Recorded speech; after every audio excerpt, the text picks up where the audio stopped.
Welcome back. Been a while since I put a video out.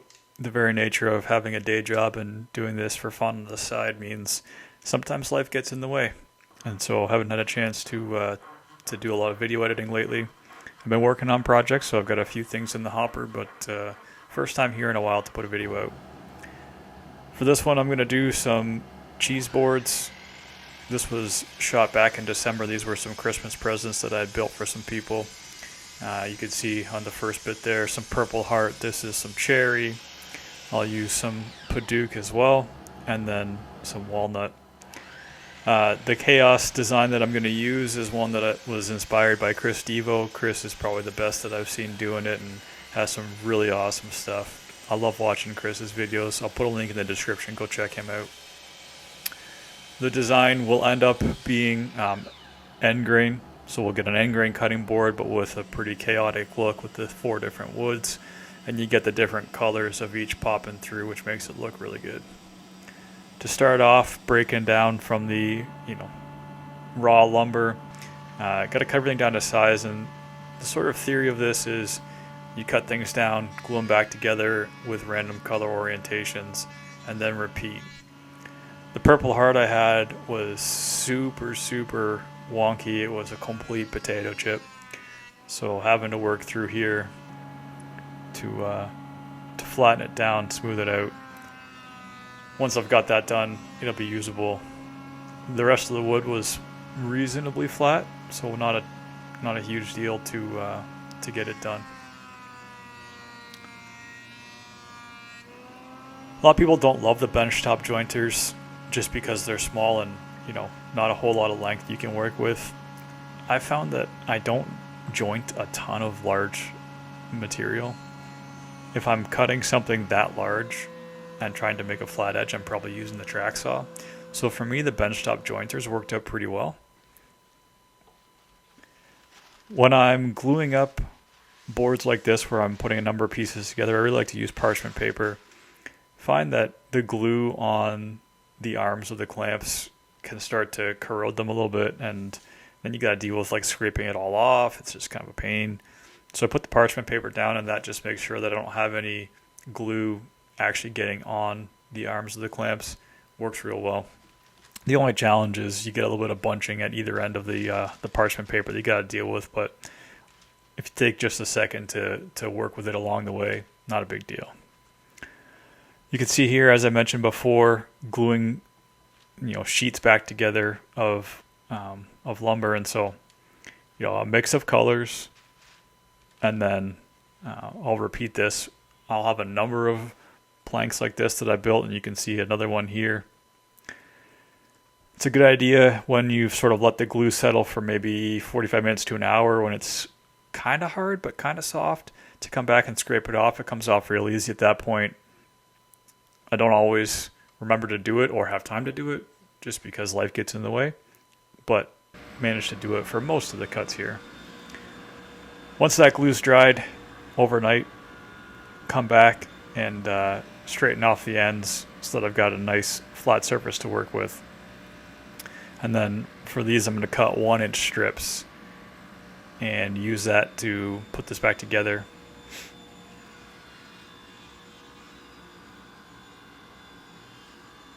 I started using the table saw, and I really didn't enjoy what I was getting from it. The cuts were a little rougher than I would have liked, and I was just losing so much material because of the blade curve that was the only cuts that I did on the table saw. The rest you'll see I'll go and use the bandsaw. I've got a fresh blade in there, which has made a huge difference, and I can get a pretty clean cut. And for the rest of them, it's not a big deal having that surface. So you can see here, round 2, reorganizing, mixing around those different pieces from the different sheets that I built the first time into, additional sheets. I'll glue these up again and repeat the process. For those paying attention, a little bit of a sort of hint at the future, you can see some live edge and other walnut stock here. I've got another video that at this point is completely shot, and the project is complete, and I'll be working on putting that together, so keep an eye out for that.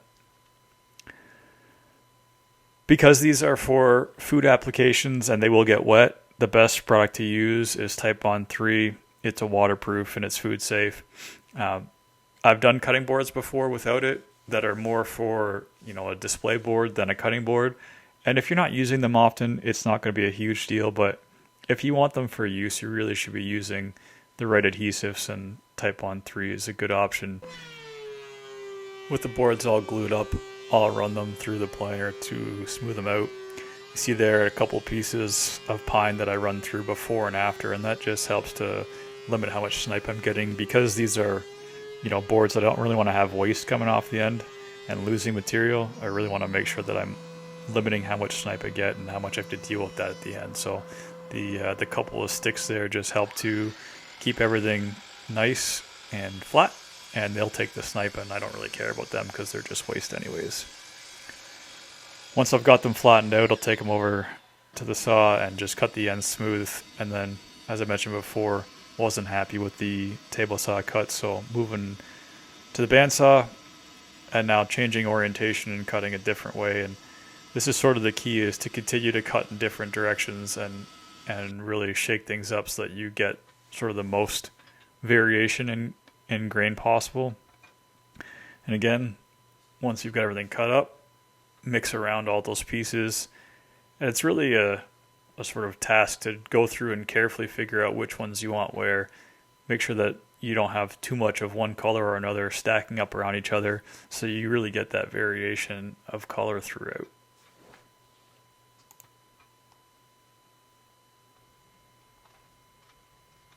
Once I've got them all laid out in a pattern that I like, I'll take them back over the clamps, put them on top of my parchment paper, spread them out, and repeat the same process. Apply some Type On 3, glue them back together. You will find at the end of this, you go through quite a bit of glue to create a project like this, just because you glue up and cut back apart these boards so many times that you end up with using quite a bit of glue. Not a big deal. In terms of the size of these boards, they're so small that for me, it really didn't matter. If you're making giant ones, maybe it would be a bigger deal.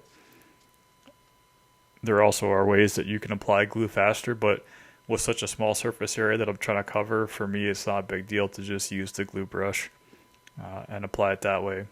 If you're doing a big glue up, a roller of some sort would definitely be the way to go, but I'm not doing anything that big with that much glue up.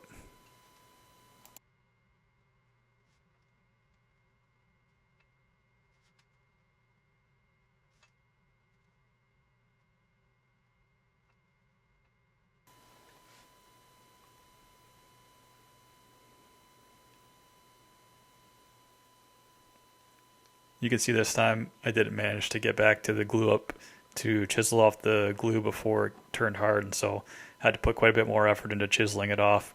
I will end up putting it back through the planer, so I don't have to worry about scratching up the surface too much, but you don't really want that glue going through the planer. It's not good for the blades.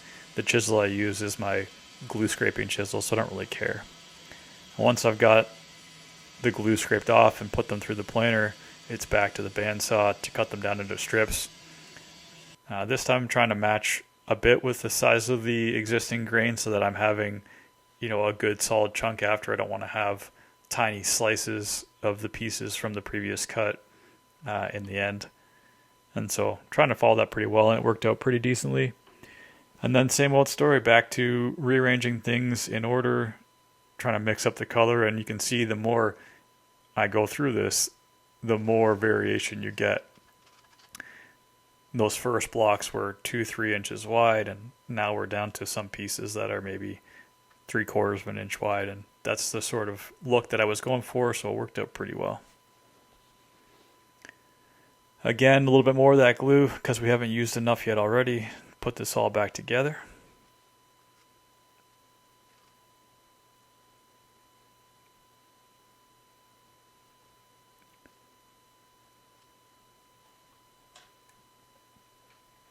And once that glue is dried, clamps off, again, go back and scrape away all that glue that's hardened on the surface.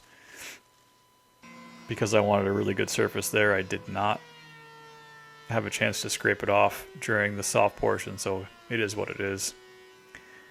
Back through the planer to smooth that surface out.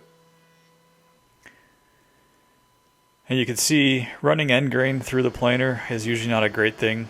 I knew that this was happening, so I was careful up front to put tape on to help limit how much tear out I got from the planer, but also knew that I was going to be trimming that edge, and so I had it wide enough that I would be able to lose some material. And now that I've got the sort of design finished, it's on to sanding. I'll start with 80 grit as I normally do. Because this has gone through the planer, I've got a pretty nice flat surface. This is, starting at 80 grit to get those machining marks off from the planer, and then I'll move up from there.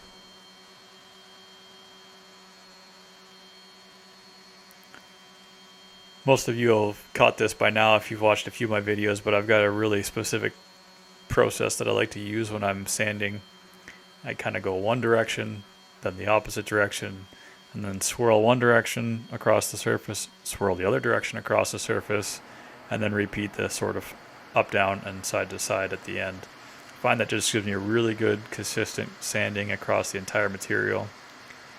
And then for the sides, using just a block to sand here, really hard to get a nice flat surface, I find, using the sander. Maybe it's just me, but I'm just not able to get a flat surface. I get a lot of round over just because it's such a thin surface. Once I've sanded everything up with 80 grit, come back and repeat the same process with 120 grit. Again, all the same way that I'm always sanding. Use that same process. It works for me very consistently. I get really good results. I really don't have to deal with any scratches at the end. I do use a light to help find scratches, but I've found that I very rarely have to go back and resand anything, only in a few certain cases. Once I've got the whole thing sanded up to 120, come back and I'm doing a 45-degree bevel on all the edges. Maybe 3/16 of an inch. I didn't really measure it, kind of just went by eye based on how I felt. I practiced in an offcut first, got the size that I wanted, and then go ahead and just round through this. Once I've got all the edges done, I'll come back and hit it with the 180 grit. Again, use the sander for the two large faces, and I'll do the edges by hand. And this time I've got to be extra careful because I've got to take the time to go through each of the corners and make sure that bevel that I've now created gets a good sanding so that I get a nice smooth finish on all those faces, including that beveled surface. The router leaves a decent surface finish behind, but still you want to get rid of any of those machining marks that may have come through.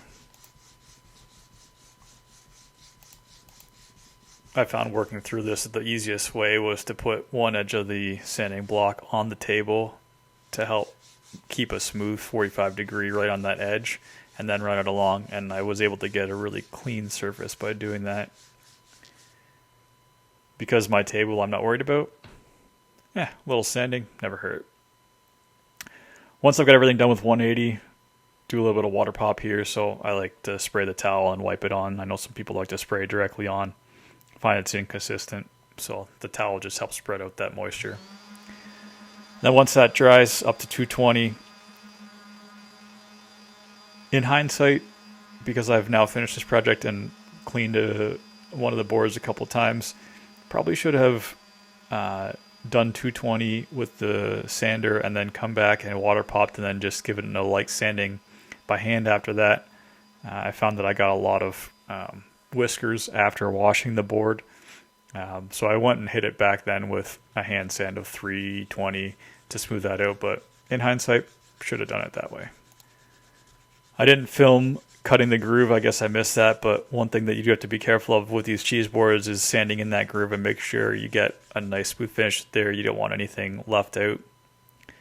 And once that groove is sanded, and I also have drilled in, didn't record it, the holes for the cheese slicing unit, it's time for finish. When I'm doing cutting boards and the like, I've been using Howard's. A lot of people make their own conditioner. I haven't gotten to that stage yet. I think I probably will soon, just because I don't love the finish I get with Howard's. It feels like it doesn't last quite as well as I'd like it to. The oil certainly is good, and I have no issues with that, but for the conditioner for sure. At some point soon I'll convert over. You can see here now the color really coming to life. The Purple Heart didn't come through as well as I'd hoped. The paduak is good, the cherry is good. The Purple Heart and the walnut are really similar, and I think I probably didn't leave enough time for the Purple Heart to acclimate after. It kind of takes some time to oxidize and really bring that strong purple color back to life. And so a lesson for me for the future to give it a little more time before. And actually, I do have another cutting board in the works that I'll get to try that out on. Apply the oil, let it sit for a little while, same as you would with an oil finish, and then 10-15 minutes later come back and make sure you wipe all that excess away. You really don't want to have excess on the surface. Let it dry overnight, and I do 2 coats of the oil and then 2 coats of the conditioner, and so this is the conditioner. One thing that works real well with the conditioner, I put it in a glass jar and then put that glass jar in a cup of warm water, and that just helps to soften up the conditioner. It makes it real easy to apply, real nice. So I do it that way. I think a bit of a higher concentration of wax would be better for me. I think that's part of why I find that I don't have the best finish after, but it works out okay. And then same thing as with the oil. Let it sit for 10-15 minutes after you've applied the conditioner. Come back and wipe it down with a blue rag and just get all that material off the surface. Again, you got to be careful that you get in that groove and don't leave any material in that groove so that you get a nice clean finish in the end. Once I've got all that finish applied, come back and mark out for the feet. So I've got little rubber feet. They screw in with some tiny little screws. So I'll mark out the position of all those feet in each of the 4 corners. And then be able to come back and put those in. You'll see there, this board I had the slicer on already. I've got a couple of boards, like I said, that I'm making, so I'll walk through that process after. Once I've got the 4 corners marked out, come back for this using a 3/32 drill bit. And just because the screws are so small, I want to have something of a hole, but also didn't want to cut too large. With the holes drilled, you can come back and run those screws in. They run real easy with that hole pre-drilled. Even in the hard wood, the Purple Heart is real hard. Not great to machine. So having those holes pre-drilled is pretty critical if you're going to be landing a screw into that material. With the board flipped over, I can now insert the handle and the wire. I did have to run a drill bit down very carefully in the slot to create a little more room for the slicing wire, so I could actually get the handle to run in through the loop in the wire. Once I got that drilled out, it was pretty easy. And then you just got to slide it in and snap the little handle over the top. And then there's a set screw in the back that holds everything in place. Screw that in and you're all set. I did have to come back. The way that the wire wraps around itself, you kind of get a little bit of a rough edge somewhere. And once I had the entire slicer in place, I wanted to come back and just make sure that I didn't have that end of that wrapped wire rubbing along the board. So you can see here, did a little bit of work to sort of wrap that wire around, push the rough edge so it was facing upwards, and then come back and trim that off so that there isn't a sharp edge to be had. A little bit of adjustment there if you need to, and you can get it straight in the gap. A few beauty shots here for you. Keep an eye out for more videos coming. We'll see you on the next one.